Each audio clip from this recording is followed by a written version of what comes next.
ઘણા બધા લોકોને મિત્રો એવું લાગે છે કે ભગવાન બુદ્ધનું જે તત્વજ્ઞાન છે ને કે સમગ્ર સંસાર અસ્તિત્વ જીવન દુઃખરૂપ છે, એ નિરાશાવાદી છે.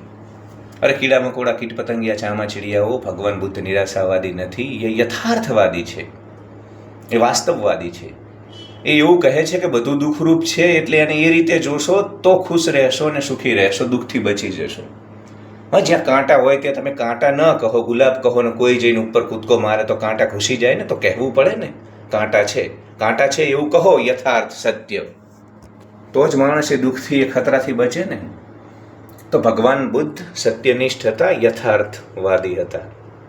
એમને બધું દુઃખરૂપ એટલા માટે કહ્યું કે તું સુખી રહે, ખુશ રહે. એટલે એમને અલગ રીતે અર્થઘટન આપણે ન કરવું જોઈએ. અને એવું જ છે ને, સંસાર સમાજ જંગલ છે, જીવન યુદ્ધ છે, લોકો અનફેર છે, અનગ્રેટફુલ છે, અનપ્રેડિક્ટેબલ છે, કૃતજ્ઞ છે, કરેલા ઉપકાર ભૂલી જાય છે, મનહૂસ લોકો છે, ગમે ત્યારે બદલાઈ જાય છે, સંબંધો તમારા નાશ પામ્યા છે, ચારે બાજુ મૂડીવાદ છે. તો ગૌતમ બુદ્ધની વાત આજે પણ એટલી જ સાચી છે કે બધું દુઃખરૂપ છે.